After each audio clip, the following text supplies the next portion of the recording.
If you're wondering what I'm drinking, chai tea. I am just this side of death. I had the stomach virus this week, and it was not good. Got sent home from work twice. Got sent home from work Tuesday, was like, I'm not that sick, it won't be that bad. Got home, and boy was I wrong. And then Wednesday, tried to go back to work. I was like, oh, I'm better. I don't need 2 days off of work for the stomach bug. Yeah, I did. I did. And anybody that knows me, who really knows me, knows that I pretty much live on coffee and sarcasm. And I have not had any coffee all week long. Because I got up Monday morning and just kind of felt and I was like, man, I probably shouldn't drink coffee with this sort of stomach. So I just said, oh, I'll have some ginger ale. I'll be fine.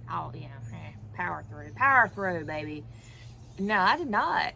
I did not power through. So this is actually the closest thing to coffee I've probably had since last Sunday. And yeah. Chai tea's good. I would love a coffee, a great big one, but I am not going to test my stomach any further than I've already tested it. Finally ate a real meal last night for the first time in 4 days. So when I tell you I've been sick, I've been sick. And I know I look like I have like giant raccoon eyes probably, but again, coming to you from the patio with my lovely tomato plants and my cucumber that is doing super good. It has blooms this morning. I am a happy girl.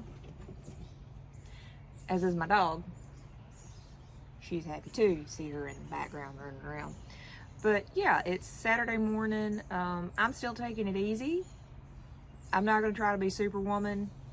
So I've got up this morning, made a little breakfast, made myself some tea, because I was like, well, this will be a nice little caffeine kick, but maybe it won't make me want to die. So that's always a good thing. So just out here enjoying the morning, doing a little bit of journaling. This journal did not come like this. This was just a plain red journal. This is a sticker from Five Below. And I will have to say, this is probably the most craptastic sketchbook / journal I have ever had in my life. If anybody has any tips on how to get something to stick to I think this is a Royal Nickel sketchbook. I bought at Walmart years ago. I was like, oh, it's pretty. It's red and it's hardbound and it's got, it's kind of like a canvas sort of thing. Yeah, this is the world's crappiest paper, by the way. Like, normally when I journal, I use a sketchbook. I didn't mean to actually show you my journal. I use blank paper because I draw in mine, I work out sketches, I just free write, and then I also will glue things in. I'll glue pictures in, stuff I print off the internet, all kinds of stuff.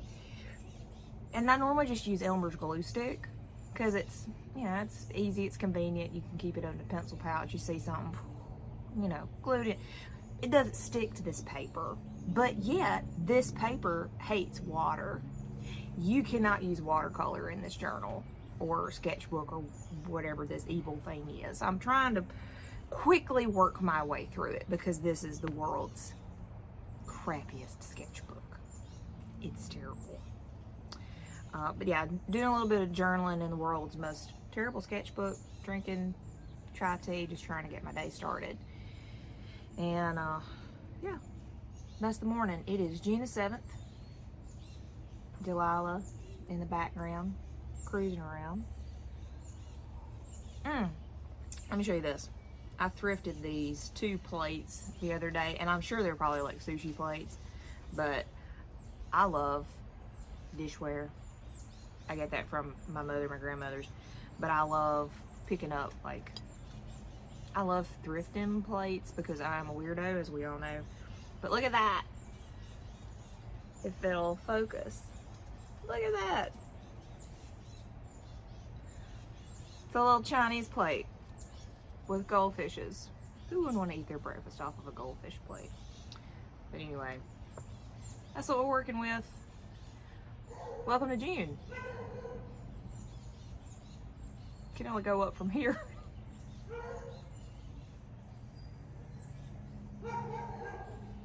Can only go up from here.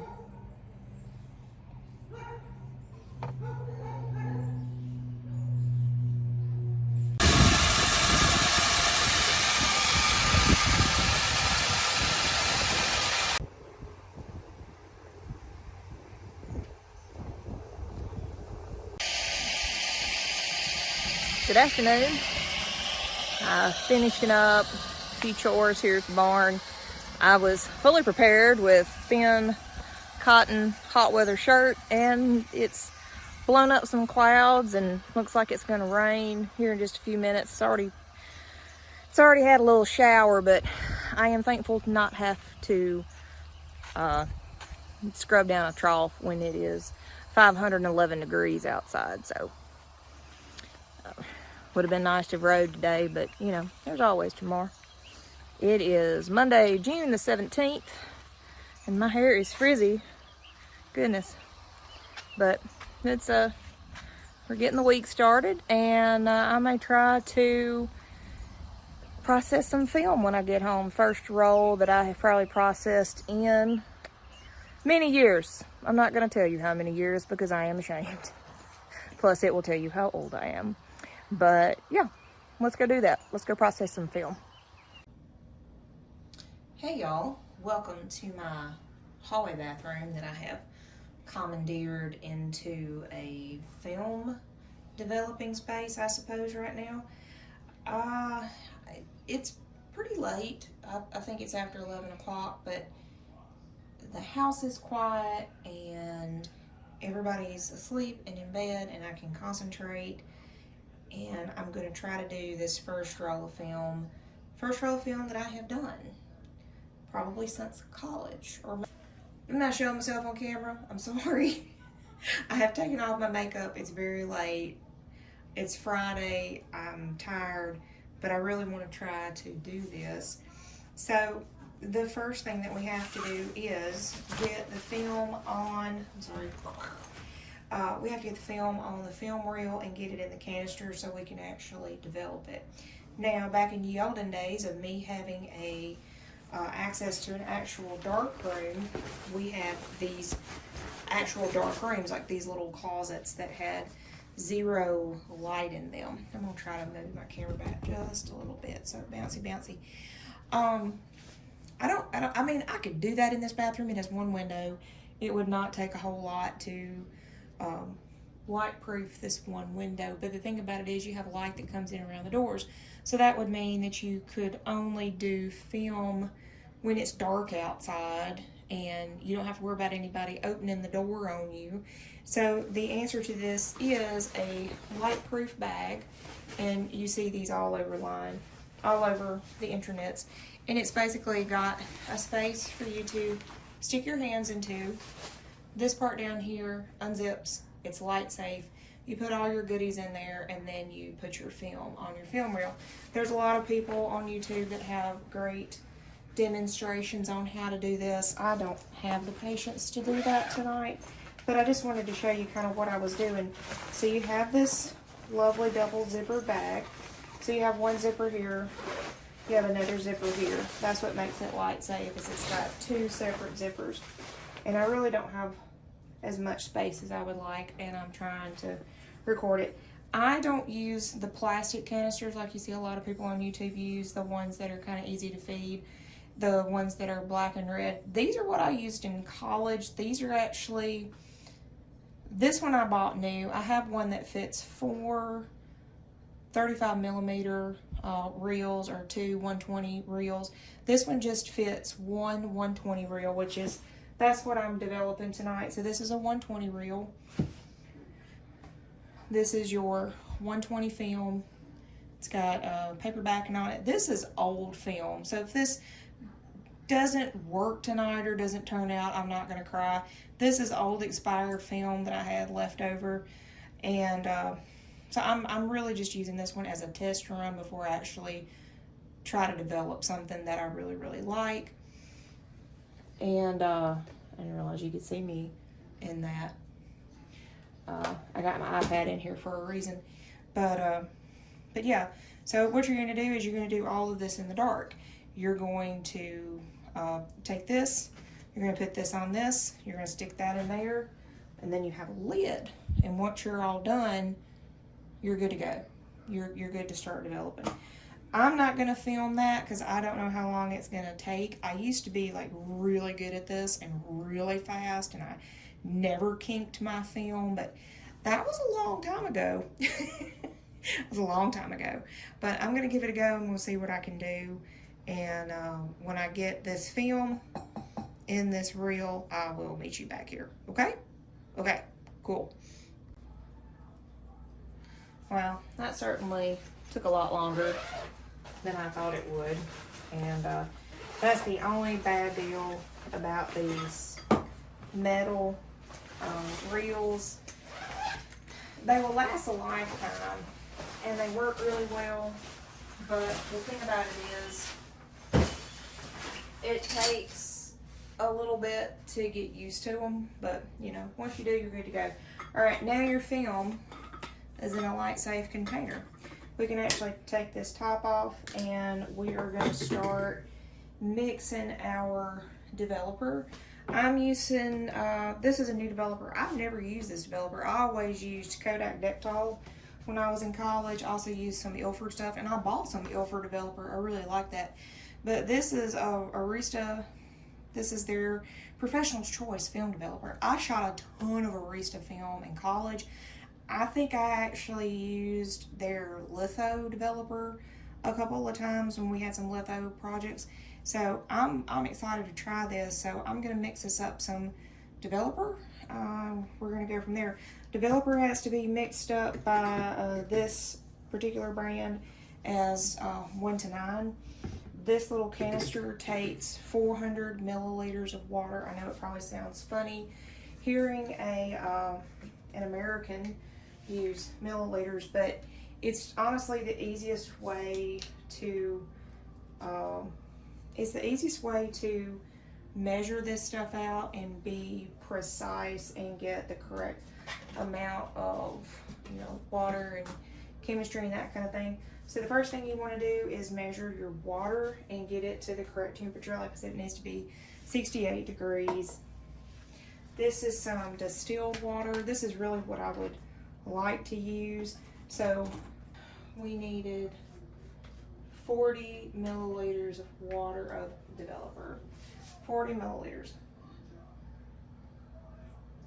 I'm sorry this is all going on off camera, y'all, but you know, I don't feel like being on camera tonight. Y'all just bear with me.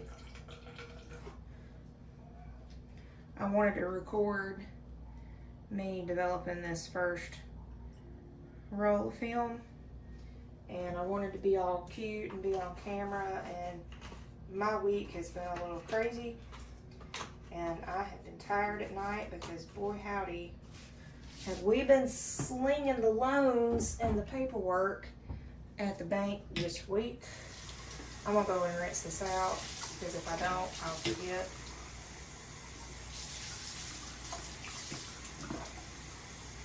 That's the biggest thing with photography and with chemistry and stuff like this, is you have to remember to keep everything clean, because if you don't, you'll cross-contaminate your work. You'll cross-contaminate your chemistry. So the reason that I have my iPad in here is I found a handy-dandy development calculator. I found an app, and the name of the app is Darkroom Clock. Darkroom Clock, how handy. It does your time for your developer, your time for your stop bath, your time for your fix, and then your, I guess you're gonna see me on camera anyway, and then your wash, which is 10 minutes. So what I want to do is I'm going to go ahead and turn that on, and it has like an 8-second, I'm supposed to have an 8-second lead up time to it. Reset. Yes, reset. I'm going to go ahead and pour my stuff in. Do y'all want to see me pour this in? Can I do it over here? I'm going to do it over the sink. I hope you can see. This is not the world's most well thought out setup, y'all, but yeah. It's darkroom chemistry, baby. Down and dirty in your bathroom. So I was a pretty spoiled brat in that I went to a fairly decent college, and we had a pretty darn good sized darkroom. So having to do this in a tiny space is a new thing. All right, we're going to turn our timer on, and we're going to agitate for the first 10 seconds.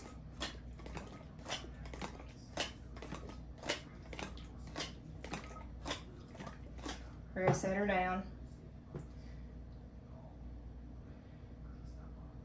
And then we're going to agitate 10 seconds every minute. So we got about 5 minutes of this. Do y'all want to hang out with me for 5 minutes, or do y'all want me to cut away and I'll come back when I start doing something more fun? So we're fixing to be to the end of this. So in the meantime, while that counts down, I'm going to grab my little beaker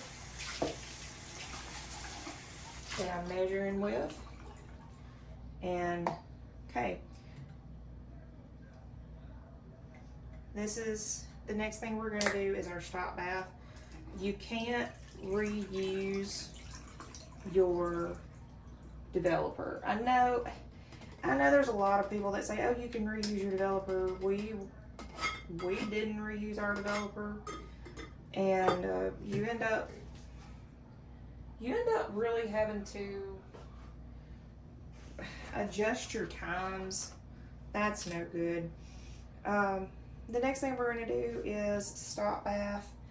I normally do my stops for a minute.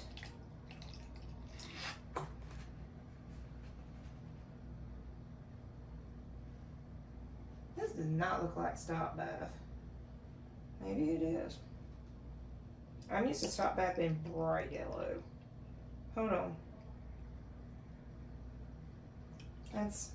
I have stop bath written on here, but it is, I guess it has a yellow tinge to it. I'm used to Kodak stop bath. That stuff is bright yellow. Let's get this in here. Now, the stop bath you can reuse. You can reuse it till it turns purple. So when your stop bath turns purple, then you throw it away. And it's another thing you can just put down the drain. The only thing you don't want to put down the drain is your fixative, but your fixative you can also reuse. I'm fixing to start agitating that, but I'm going to rinse this out first so I don't forget and do something different.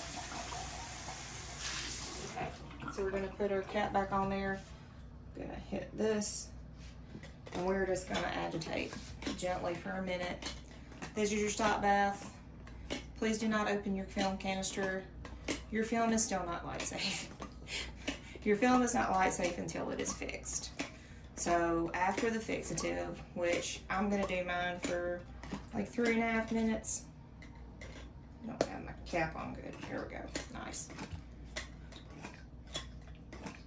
And now my cat wants to investigate. This is why you need paper towels in the dark room at all times. I didn't have my cap on quite good enough, so we are agitating.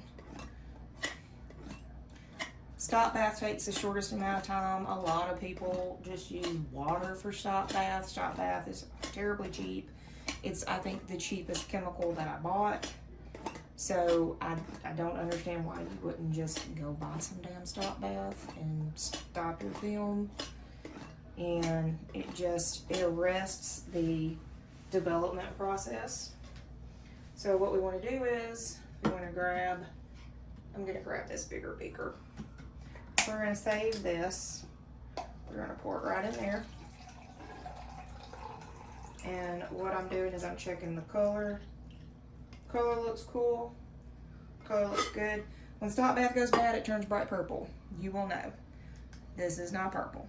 This can go back in the jug. Oh, I'm just sitting here going, please Lord, let this work. I don't want my first roll of film in about 20 years to be a failure. That would be sad and depressing. I don't want to be depressed on a Friday night. I want at least something to show up on this film. This is going to be a junk roll of film because I was having problems with my medium format camera when I first put this film in there. I was having problems with the battery terminals. The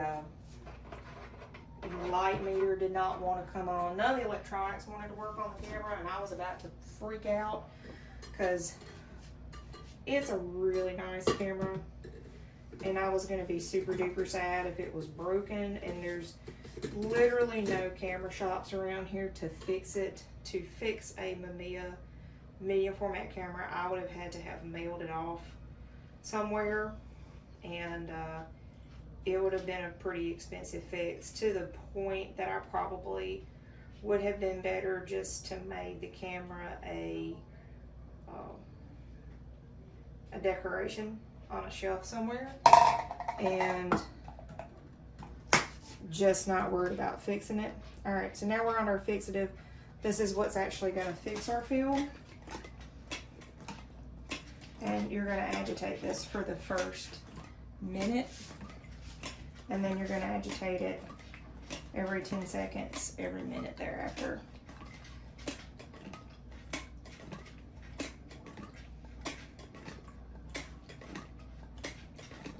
People are going to watch this video and judge me. I know they are. But y'all be kind. Like I said, it's the first roll of film that I've developed in years. It's the first roll of film I think I've ever developed at home. So this will be the moment of truth, whether I am I'm gonna cry or not. So like I said, you can reuse your fixative. Fixative will bloom with this little stuff that you drop in there. It's literally called like Fix Check or whatever.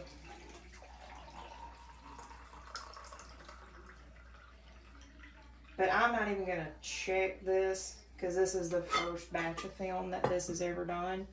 So I'm just going to put it back in my little jug here. I'm going to grab and I'm literally about to die right now. I hope there's something on this film. Like I said, I don't have a lot of high hopes because, like I said, I was having camera issues. I had some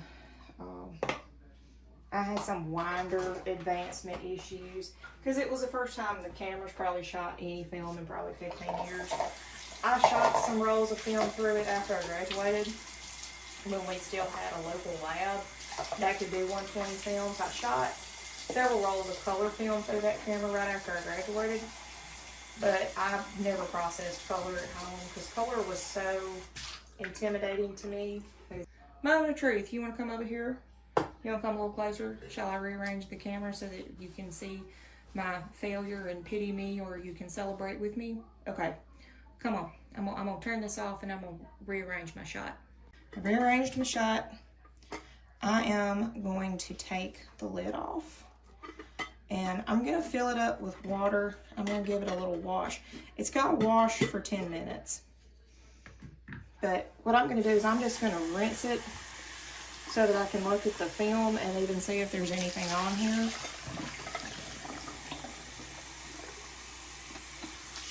I think I did a really good job winding it, I think. I don't think it's touching.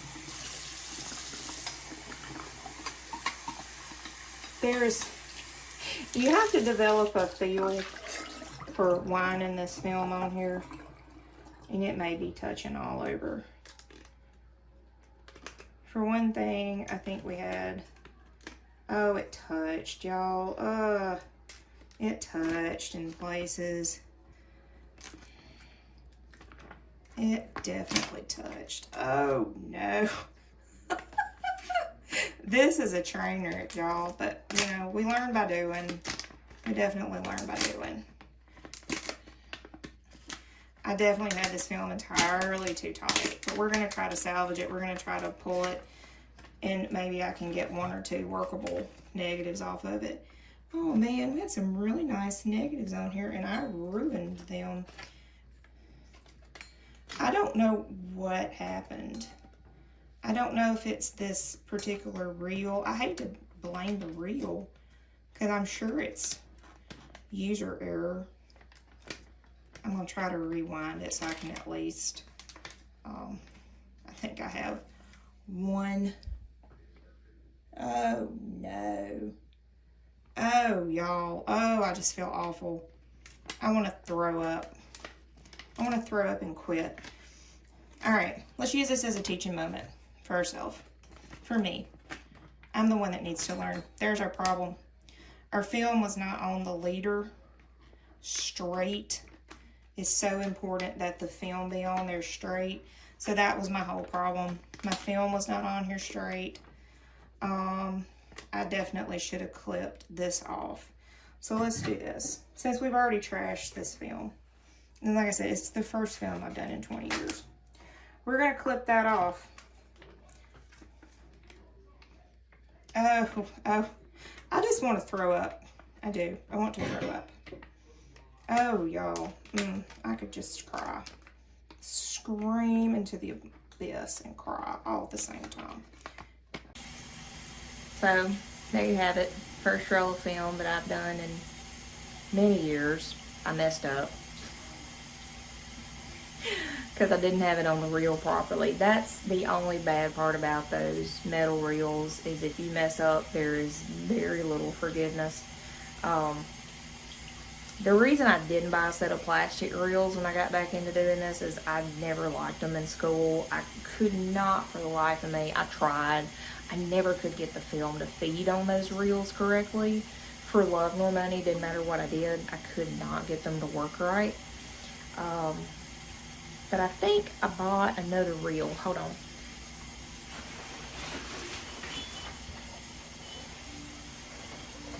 Yeah, I bought another reel. This is another eBay purchase. And this one is a little different than the other reel. The clip here is a little bit different. I don't think it's as tight as that other reel. That was my problem. I couldn't get my film started. Your film has to clip into here. Hold on. I'm not showing you anything. The film has to clip into here. And then you have to hold it and bend it, not crease it. You just want to make a U with it. And you take and you do this in the dark. And it's the first time that I put film on in a bag in 7 forevers.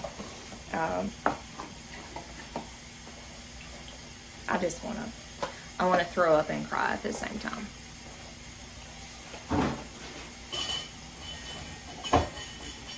But such is life. Really nothing I can do about it tonight. All I can do is go out and shoot some more film, and when this dries before I cut it and see if I can get any usable negatives out of it, is try reeling it back on that film reel and getting a better feel for how to put that film on there. But yeah, I'll leave you here tonight. I'm a little depresso espresso. It was going to be a really nice roll of film, and I messed it up. I messed it up bad. But we learn and we go forward. The good points out of this I can get out of it. Chemistry works well. I mixed up all my chemicals correctly. I had my timer right. And but we'll learn. We'll go forward. We will have nice rolls of film the next time. I can't believe I had that reeled on there where it was touching, and it ruined my film.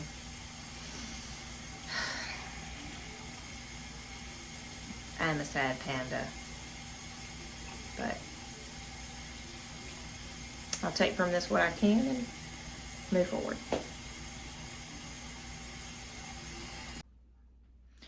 Good morning. had a nice pout last night and had a good sleep. And I woke up this morning and said, you know what, I'm going to figure out what I did wrong to this film, because there's no sense in having such nice negatives and a camera doing such a good job and me messing it up in post. So I got to looking, and I watched a couple YouTube videos before I went to bed last night, and I was like, I have done something wrong. And you gotta think about it. I probably personally haven't processed any 120 film since about 2004. So yeah, it's been about 20 years since I've done this. Now, I was reeling this on the reel, and I was like, man, I'm doing something wrong. But I couldn't figure out what it was last night. This morning I came in here and I sacrificed a roll of expired 120 color film that I had to figure out what I was doing wrong. And y'all, I feel like such a dummy. But like you do when you mess up, you learn. And sometimes you learn more when you mess up than if you did it kind of half-assed right the first time. So let me show you what I did wrong. Okay, here we go. My 120 reels, the reason that I haven't processed my own 120 film, I had a good bit of photography equipment stolen in college, and it was toward the end of my senior year, and honest to goodness, y'all, I just did not have the money to replace the stuff, and I was so disgusted and heartbroken. I said, you know what? I'm going to be shooting so much film for my senior thesis project that I'm just going to do it on 35 millimeter, and I had actually been given I think I've been given 4 rolls of bulk Kodak Tri-X. So I was actually loading my own film. I still have it. I have a film loader. So I just never replaced my 120 developing spools, my developing reels. And I got to looking at these this morning. You always want to end with your film doing this. So this is where you should start, because this is where you want to end. These two, I bought these off of eBay, so they're used. One of them came in a box. It's never been used. And sometimes these stainless steel wire reels will be warped or bent. More especially if you're using them, say like we were in a college setting where you got a lot of different people using these, and some people are not as gentle as others. But I was like, man, these things are straight, they're nice, they're not bent, they're not warped. What am I doing wrong? These film reels load in 2 different ways. So we have this film reel that actually loads like this. So you get this a little closer. You depress this.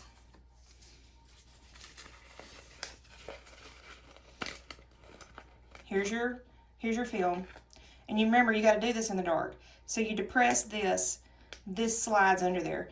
This is a nice expensive film reel. I of course didn't pay that much for it on eBay. So my muscle memory kicked in this morning, and I'm just sitting here winding this film, and I wasn't even watching myself do it. I was looking over to the side, I was looking away, because I said I need to be able to do this in the dark. There you go. See, this end part here should not be touching. It's not touching. That is a perfectly loaded roll of film.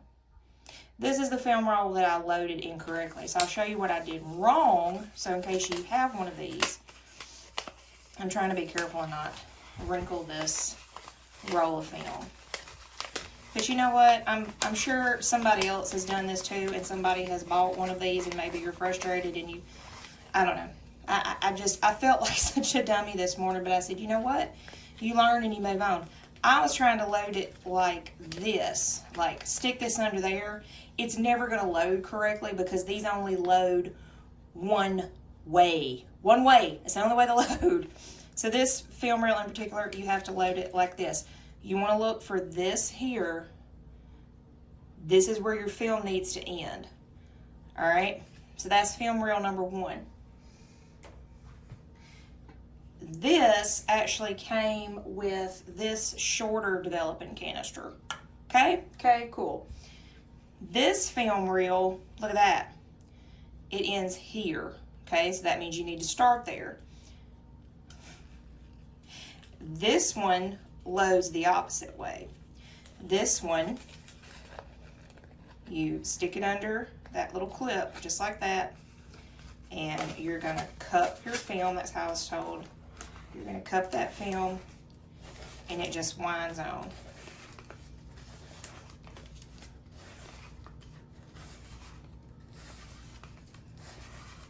Just like this. It's not touching. You got a space. Perfectly wound film. Y'all, you talking about feeling stupid at about 8 o'clock this morning when I figured out, because I told myself I was trying to reel this, and this was so damaged because I reeled it on backwards. I couldn't get it to go on. I was like, well, I don't want to sacrifice a roll of film. And then I said, you know what? Better to sacrifice one roll of film than to mess up another roll of film that you've spent all the time shooting pictures on. So I figured out my problem. And I feel dumb. But you know what? I figured it out. And you know, that was the only problem that I had last night. The negatives that I can see from this roll of film that I messed up, they look really good. So that tells me that the light meter is working on my camera, that the developer that I mixed up is good. The images, I hung it up to dry last night, and the film didn't look faded. The film looked good. So I know I just sacrificed a Agfa Optima color roll of film, but it was to the greater good. I still feel like a dummy.